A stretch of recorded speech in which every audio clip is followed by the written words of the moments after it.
जय हिंद। स्वागत है आपका गुप्ता जी जामो यूट्यूब चैनल पे। आज की क्लास में हम देखेंगे इटली के एकीकरण से संबंधित महत्वपूर्ण तथ्यों को। इटली के एकीकरण का चतुर्थ चरण, चौथा कारण या चौथा स्टेप क्या था? रोम और वेनेशिया इटली से बाहर थे। 1860 ईस्वी में वेनेशिया पर अधिकार हो गया। 1870 ईस्वी में रोम पर अधिकार कर लिया गया। 1871 ईस्वी में रोम स्वतंत्र हुआ और संयुक्त इटली की राजधानी बनाया गया। इस प्रकार इटली का एकीकरण पूरा हुआ। इटली के एकीकरण में कामिलो बेंसो काउंट ऑफ काबूर का योगदान। इटली के राजनीतिक मंच पर कैमिलो बेंसो काउंट ऑफ काबूर के पदार्पण से एकीकरण आंदोलन में एक नया मोड़ आया।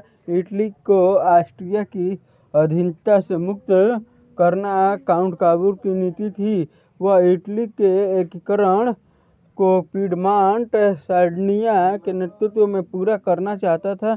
उसने अपनी कूटनीति से इटली के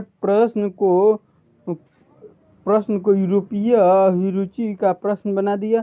उसका विश्वास था कि ऑस्ट्रिया के प्रभाव को समाप्त करने के लिए इटली को किसी यूरोपीय शक्ति से मित्रता करनी होगी। उस प्रकार उस समय फ्रांस में ऑस्ट्रिया के विरुद्ध इटली को सैनिक सहायता देने का वचन दिया। शीघ्र ही इटली और ऑस्ट्रिया के बीच युद्ध प्रारंभ हो गया। प्रारंभ में पिडमांट और फ्रांस की विजय हुई। इटली में हुई क्रांति की लहर चल पड़ी।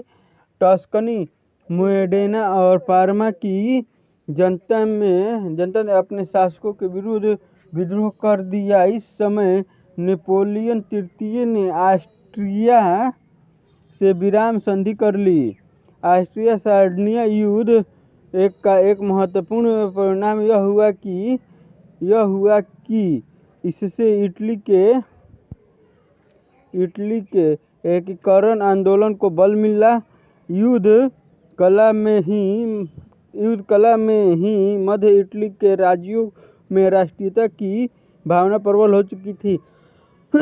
टस्कनी, पार्मा और मोडेना की जनता ने विद्रोह कर दिया और वहां के राजाओं को देश छोड़कर भागना पड़ा। इन राज्यों में सार्डिनिया के साथ मिलने का निर्णय लिया।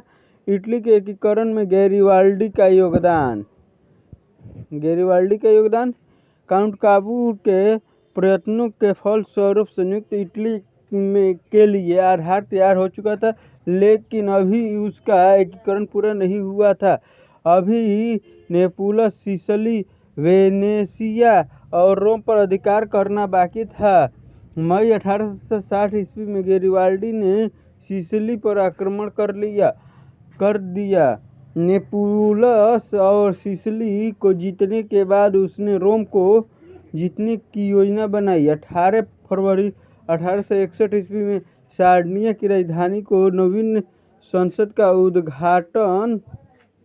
उद्घाटन हुआ। इसमें रोम और वेनेशिया को छोड़कर से सभी राज्यों के प्रतिनिधि सम्मिलित हुए थे। 1866 ईस्वी में वेनेशिया पर आक्रमण हुआ और वेनेशिया को इटली के राज्य में मिला लिया गया। 20 सितंबर 1871 ईस्वी में रोम पर अधिकार कर लिया गया। रोम को स्वतंत्र इटली की राजधानी घोषित किया गया। इटली के एकीकरण में मेजनी का योगदान। इटली के एकीकरण आंदोलन में पैगंबर मेजनी का प्रादुर्भाव उस समय हुआ जब वहां राष्ट्रीय एकता के सारे प्रयास विफल हो चुके थे। मेजनी के करुणा हृदय देश की दुर्दशा पर विलाप कर रहा था। वह अपने देशवासियों को अत्याचारी निरंकुश शासकों के चंगुल से मुक्त करना चाहता था। वह अपने देशवासियों को अत्याचारी निरंकुश शासकों के चंगुल से मुक्त करना चाहता था। वह इटली में गणतंत्र की स्थापना करना चाहता था। एकता और स्वाधीनता के लिए उसने युवा इटली की नामक एक संस्था की स्थापना की।